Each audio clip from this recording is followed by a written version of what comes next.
Bismillahirrahmanirrahim. Alhamdulillahi rabbil alamin. Assalatu wassalamu alaika ya sayyidi ya Rasulullah. Khudh biyadi qallat hilati adrikni. Nabi Muhammad sallallahu alaihi wasallam bersabda, barang siapa dikehendaki baik oleh Allah, maka dia akan mencerdaskannya dalam agama dan akan dia perlihatkan padanya celah-celah keburukan dirinya. Kecerdasan beragama adalah sarana mengenali diri. Barang siapa mengenal Tuhannya, maka ia akan mengetahui segala sesuatu. Dengan demikian, telah sahih penghambaan dan keterbebasannya dari penghambaan pada selain Allah.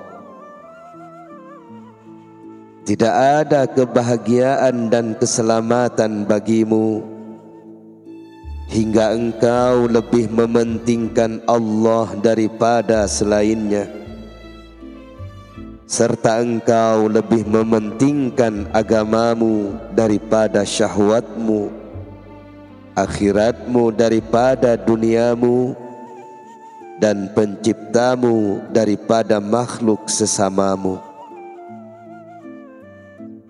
Jika engkau lebih mengutamakan syahwat di atas agamamu, dunia di atas akhiratmu, makhluk sesama di atas penciptamu, maka nyatalah kebinasaanmu.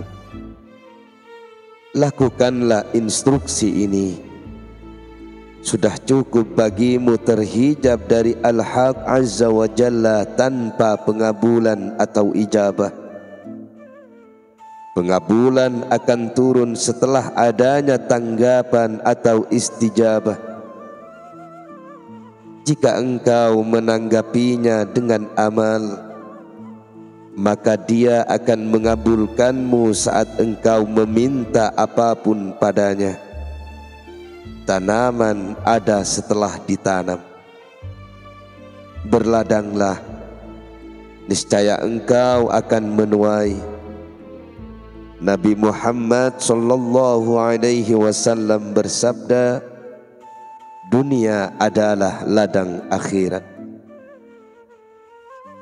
Tanamilah ladang ini dengan hati dan badan, yaitu iman, lalu jagalah, airi, dan sirami ia dengan amal-amal soleh. Jika hati memiliki kelembutan, empati, dan kasih sayang, maka tanaman akan tumbuh subur di atasnya. Namun jika hati keras, kasar, dan beringas, maka tanahnya akan tandus dan tanaman tidak akan tumbuh pada tanah yang tandus. Pun jika kau bercocok tanam tanpa pengetahuan, maka tanaman tidak akan tumbuh subur dan malah menjurus pada kerusakan. Belajarlah cara bercocok tanam yang baik dan jangan asal menuruti pendapat sendiri. Nabi Muhammad sallallahu alaihi wasallam bersabda, minta tolonglah atas setiap keterampilan pada pakar yang berkompeten. Engkau sibuk bercocok tanam dengan tanaman dunia dan mengabaikan tanaman akhirat. Tidakkah kau tahu bahwa pencari dunia tidak akan beruntung bersama akhirat? Ia tidak akan bisa melihat Al-Haq Azza wa Jalla Jika engkau menginginkan akhirat, maka engkau harus meninggalkan dunia. Jika engkau menginginkan Al-Haq Azza wa Jalla, maka engkau harus meninggalkan bagian-bagian dan makhluk. Niscaya engkau akan sampai pada Allah. Jika hal ini sudah kau jalankan dengan benar, maka dunia dan akhirat, bagian-bagian rezeki dan manusia akan datang sendiri padamu dengan segala kepatuhan tanpa keterpaksaan. Sebab yang pokok sudah kau pegang, sehingga cabang-cabangnya pun akan mengikut begitu saja. Gunakanlah akal. Engkau tidak memiliki iman, juga kesadaran akal dan kemampuan membedakan atau tamyiz.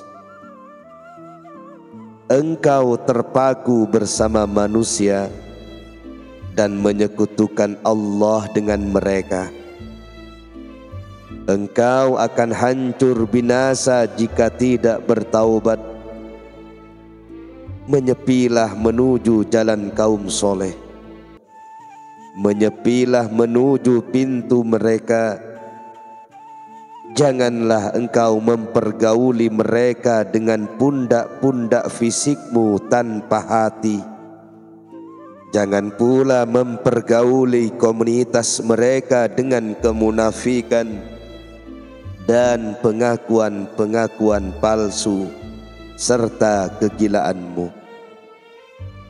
Akan tetapi gauli komunitas mereka dengan hati dan nurani, dengan pundak-pundak tawakal dan kesabaran dalam menghadapi petaka, serta keridhaan menerima bagian-bagian rezeki.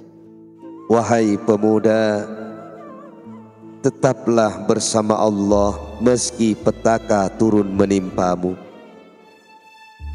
Jika engkau berdiri di atas kaki-kaki kecintaan kepada Allah, maka engkau tidak akan terhempaskan oleh badai dan hujan, juga terbakar panas. Engkau akan kokoh lahir dan batin, berdiri di sebuah tempat yang tidak ada satupun makhluk di sana. Tidak ada dunia dan akhirat, bahkan tidak ada hak-hak dan bagian-bagiannya. Tidak ada penderitaan, juga tidak ada perihal bagaimanapun. Tidak ada lagi selain Al-Haq Azza wa Jalla di sana. Jangan kotori dirimu dengan memandang makhluk dan membekali keluarga. Janganlah kau berubah oleh sedikit atau banyaknya bagian, cercaan atau pujian, penerimaan atau penolakan. Niscaya engkau akan berada di sana bersama Allah, di luar logika manusia, jin, malaikat dan makhluk seluruhnya. Bagus sekali aforisma yang dituturkan oleh sebagian dari mereka atau kaum soleh. Jika kau percaya, silahkan, dan jika tidak, maka jangan ikuti kami. Kesabaran, keikhlasan, dan ketulusan adalah dasar-dasar pondasi dari apa yang telah aku jelaskan. Jika kau menginginkanku, maka aku akan bersikap munafik di hadapanmu. Akan aku halus-haluskan bicara hingga dirimu senang dan takjub, hingga kau menyangka bahwa perkataan itu tidak berdasar apa-apa dan tidak memiliki kemuliaan.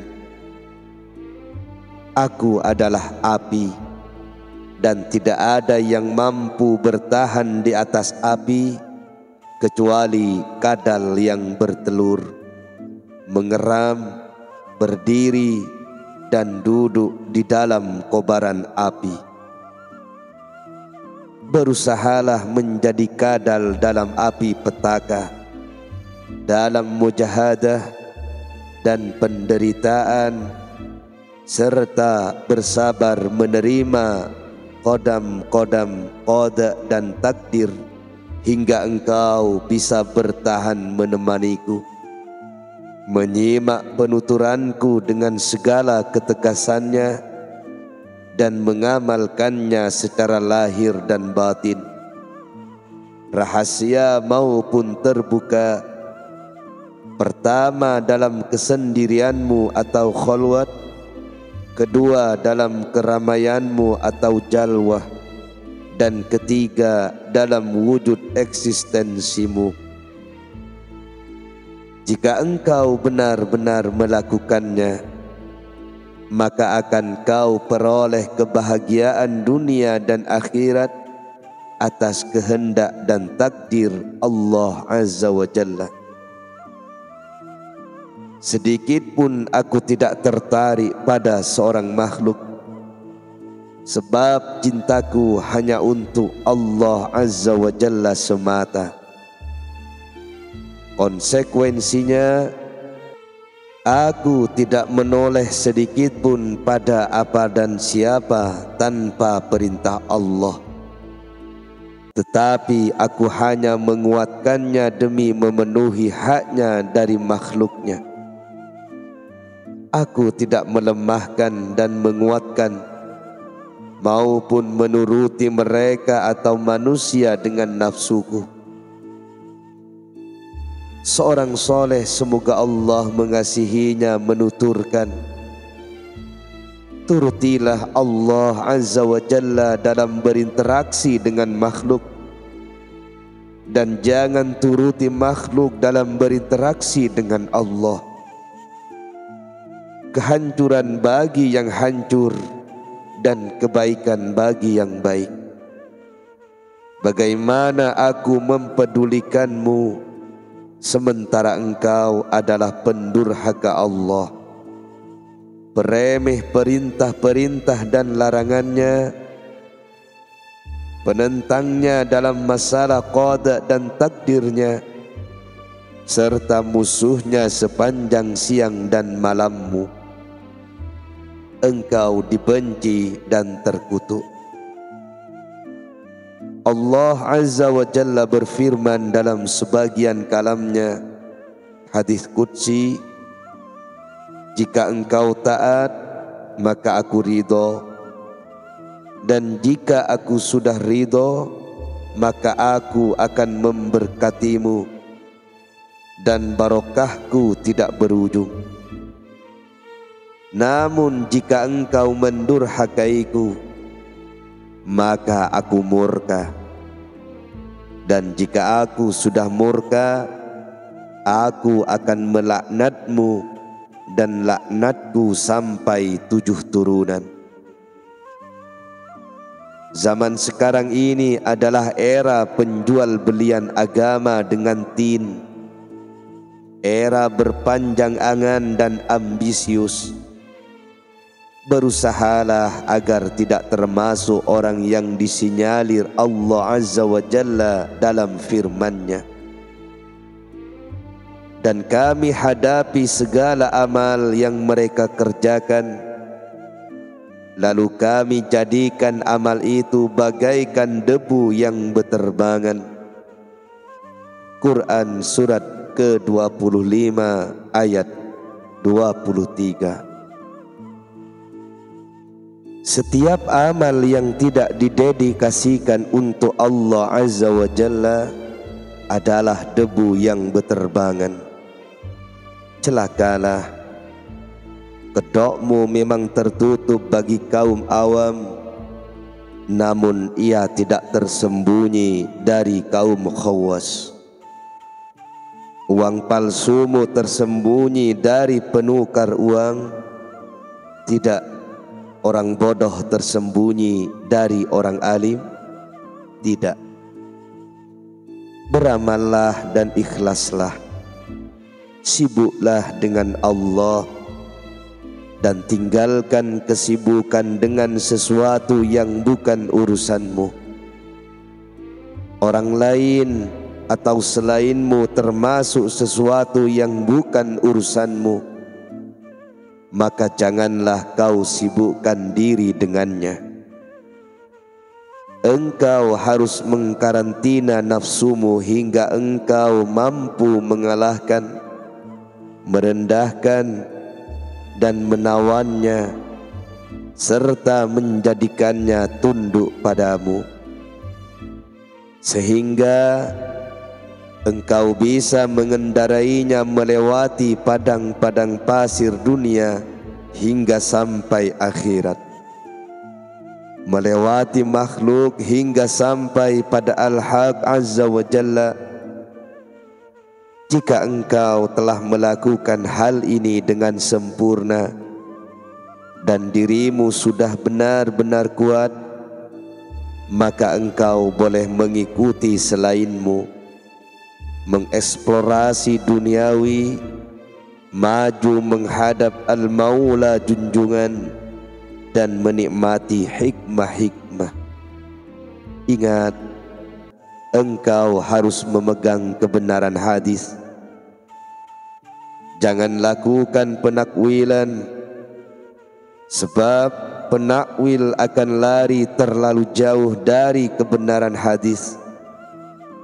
Jangan takut pada makhluk, apalagi mengharap pada mereka, sebab hal itu termasuk indikasi kelemahan iman. Dengan himmah citamu, kau akan meninggi. Sesungguhnya Allah memberimu anugerah menurut kadar himmah cintamu serta ketulusan dan keikhlasanmu. Lawanlah nafsu, berpalinglah dari selain Allah Azza wa Jalla, dan carilah Dia semata. Dengan mengandalkan dirimu sendiri, tidak akan kau peroleh apapun. Engkau harus membebani dirimu dalam mengais amal-amal soleh, sebagaimana engkau berusaha membebani diri dalam mengais rezeki. Setan mempermainkan manusia awam sebagaimana seorang ahli mempermainkan bolanya. Setan menyetir mereka sekehendaknya, sebagaimana salah seorang dari kalian menyetir kendaraannya sekehendak hatinya. Ia memuliakan hati mereka dan mengeksploitasi mereka menurut keinginannya.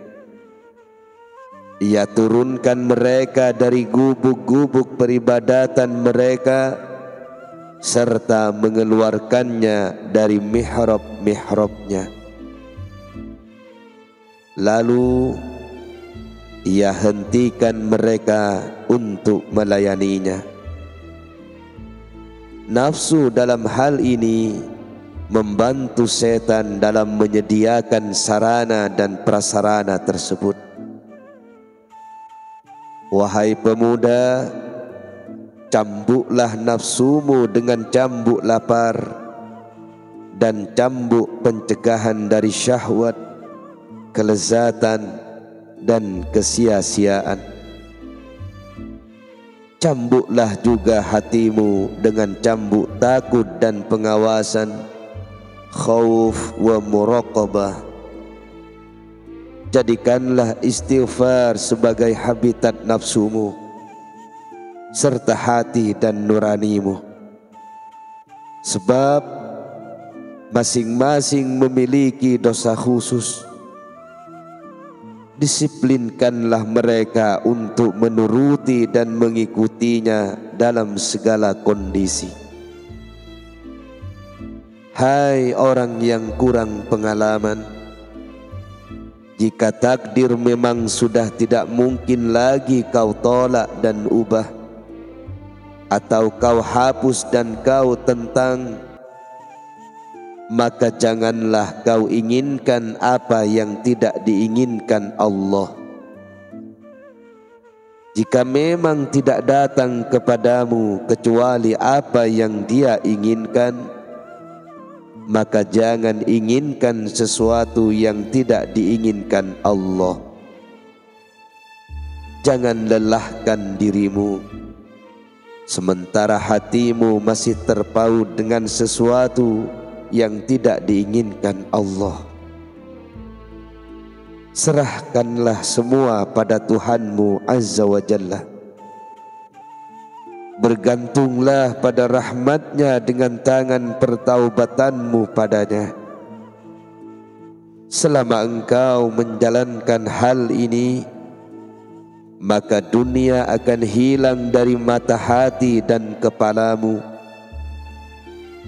Musibah-musibah apapun akan kau pandang ringan. Begitu juga meninggalkan syahwat dan kelezatan dunia. Engkau tidak akan pula mengeluhkan jepitan dan jeratannya. Dirimu menjadi seperti Asia, semoga Allah meridhoinya, istri Raja Fir'aun dalam menghadapi derita cobaan. Ketika terungkap bahwa ia telah beriman pada Allah Azza wa Jalla, Fir'aun lalu memerintahkan untuk menangkapnya dan memukul kedua tangan dan kakinya dengan tongkat besi dan terus menyiksanya dengan cambukan. Asia hanya menengadah ke langit. Dilihatnya pintu-pintu surga terbuka dan para malaikat sedang membangun rumah untuknya di dalamnya. Lalu datanglah malaikat maut mencabut nyawanya sambil berkata kepadanya, "Rumah ini adalah milikmu." Ia lalu tertawa dan hilanglah derita penyiksaan darinya. Ia berkata, "Tuhan, bangunlah untukku sebuah rumah di surga." Seperti itulah jadinya dirimu, sebab engkau melihat sesuatu di atas sana dengan mata hati dan keyakinanmu, sehingga engkau mampu bersabar menghadapi yang di sini berupa bencana dan petaka.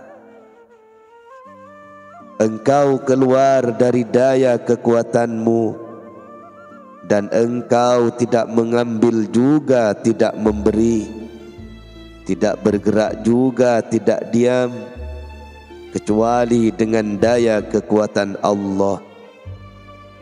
Engkau lebur di hadapannya dan kau pasrahkan urusanmu padanya. Engkau menurutinya dalam menghadapi dirimu dan manusia. Engkau pun tidak mengatur-ngatur kehidupanmu di hadapan pengaturannya, tidak menghukum di hadapan hukumannya, dan tidak memilih di hadapan pilihannya. Barang siapa mengetahui hal ini, maka ia tidak akan mencari lagi selain Allah. Dia tidak akan memiliki obsesi selain Allah.